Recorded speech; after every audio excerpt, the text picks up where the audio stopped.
Time for our monthly trip down the foxhole, your sex and relationships questions with Alix Fox. How are you, Alex? I am great. Let's see what comes up when we go down the foxhole. What have you been up to this month?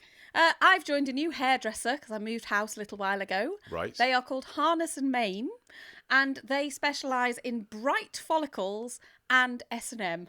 So I found my happy place. How did you find that? Or They did you... found me. Yeah. They found me. It wasn't a drop down on Rightmove then? I think it was the gravitational pull of one person to another. What is the diagram between those two things that they do, cutting hair and bondage?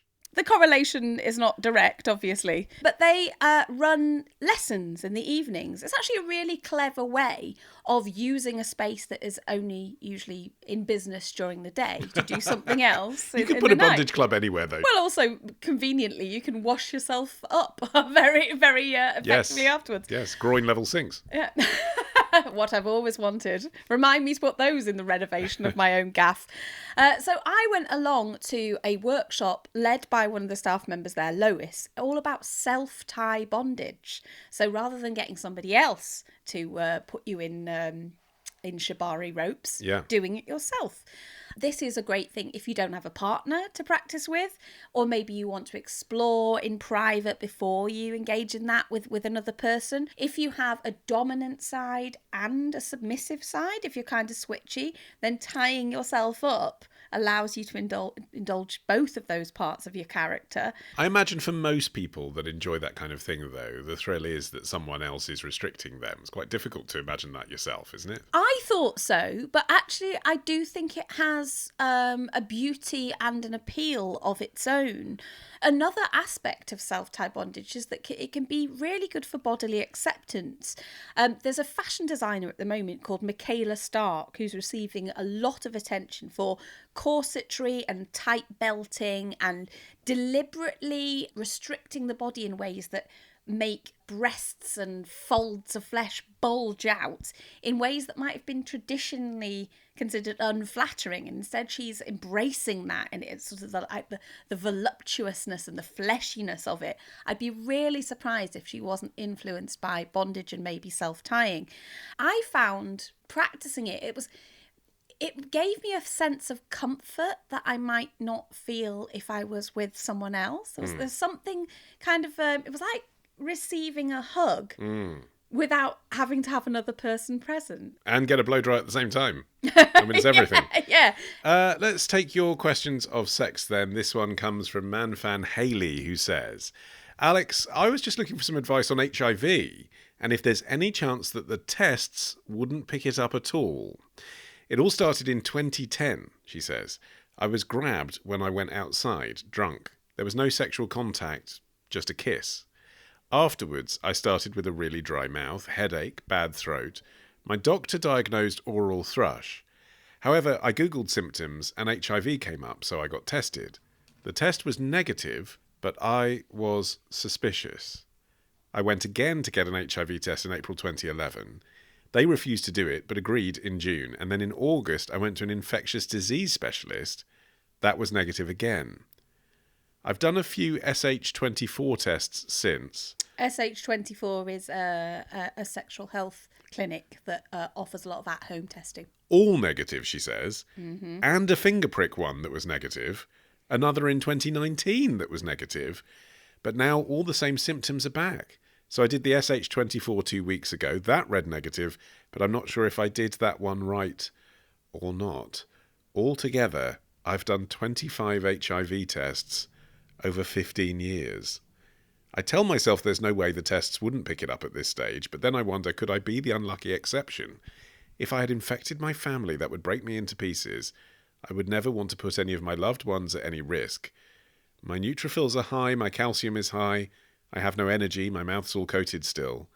I now wonder if it's my thyroid, but the doctors say it's not. I have some counselling next week, because I feel like I'm going round the bend, not being able to rest about this. Alex, could I somehow have HIV and doctors simply not be able to tell?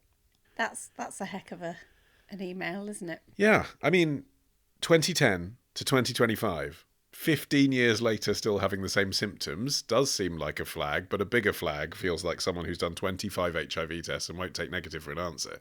This is an entire row of bunting, isn't it? There's a lot of flags here. Before we get into the advice, I imagine that some people at home are wondering what the chuff neutrophils are. They're a type of white blood cell and they're part of your immune system. If you have a high neutrophil level, it can indicate that the body is responding to a stressor. There's some kind of inflammation. Something's made your immune system flare up. So that out the way. With utter love and gentleness and the acknowledgement that I cannot give a medical diagnosis, especially not remotely like this, I don't think, Hayley, that you have HIV. I think 25 negative tests over 15 years. Don't think you have HIV. Mm-hmm. I would suggest exploring with a professional the possibility that you might have OCD, obsessive compulsive disorder, or some variant of. I'm quite surprised that has maybe not been suggested, or this sort of obsession and compulsive thinking and spiraling, fixating on something, on HIV and extreme health worries hasn't been picked up by a medic along the way. But I guess if Hayley is doing a lot of at-home testing or going round clinics and speaking to lots of people, maybe someone hasn't joined the dots yet. But I think the fact that she's going for counselling is really good. Yes, I agree. I mean, it does, if that's right, that does speak to sexual health professionals being, for understandable reasons, I suppose, really cautious, really keen to help people that come to them for physical ailments, and not wanting to be the person who didn't give someone an HIV test when they said they thought they might have HIV. No, and we know that particularly with things like STIs and HIV, people often don't feel like they can be honest about the risks that they may have been exposed to, or what their lifestyle is. So they might come along and go, oh, I've done loads of tests and they've been negative, or I haven't had sex with anybody, but I just want to be sure. Usually healthcare professionals, if they're not 100% certain that they're being told the truth, they'll err on the side of caution. Yeah, and give that test. And of course, in this new kind of idea, and let's not get too sort of UK-centric on this, I know you've got an international audience, but this new idea for the NHS is that you have these neighbourhood health clinics the government want to set up, which would hopefully stop this kind of thing, because you'd have a mental health practitioner in the same place as the sexual health practitioner, and they would recognise that she's visited 25 times in 10 years and she probably doesn't have HIV. I absolutely am all for healthcare like that being more joined up. I think there are patterns that can be noticed. It's quicker to rule things out if everybody is singing from the same hymn sheet like that. The situation as it is, I can understand why something may have been missed in Hayley. And I also may be wrong, but I would suggest looking into that. It also is a flag for me that all of this seemed to have begun when Hayley says she was grabbed outside a club and that a kiss happened. That sounds to me like it was a very non-consensual act. Yeah. That is traumatic. Sometimes when something traumatic happens to the body, it's painful, it's frightening, it's scary. Bodies are very, very complicated, and sometimes they move trauma from one thing to another. A scary thing happened, your body is now making you scared about something else. And it seems quite reasonable to be frightened of HIV. I don't know how old Hayley is, but she's talking about a 15-year period of testing here. To my mind, that suggests that she may be aware of the campaigns in the 80s, the falling gravestones, the HIV will lead to AIDS and you will die.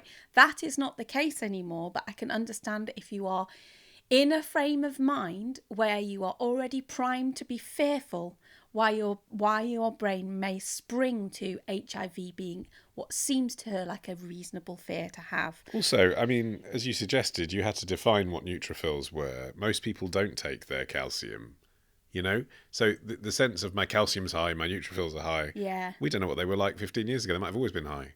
Like, it could have been that this incident did make your mouth dry, and now when you have any experience that's like that, it triggers that experience again. Absolutely. But it's unrelated. And I'm not suggesting by encouraging Hayley to maybe consider that there may be a mental health, a totally explicable, understandable mental health aspect that I have huge sympathy for, by suggesting that she explore that. I'm not saying that nothing physical is wrong. There may be something underlying that I have no clue about that's causing this dry mouth and things. But it also sounds to me like she is fixating on her physical health when it may actually be maybe some variant of obsessional compulsive behaviour that is expressing itself through medical fear and hypochondria here.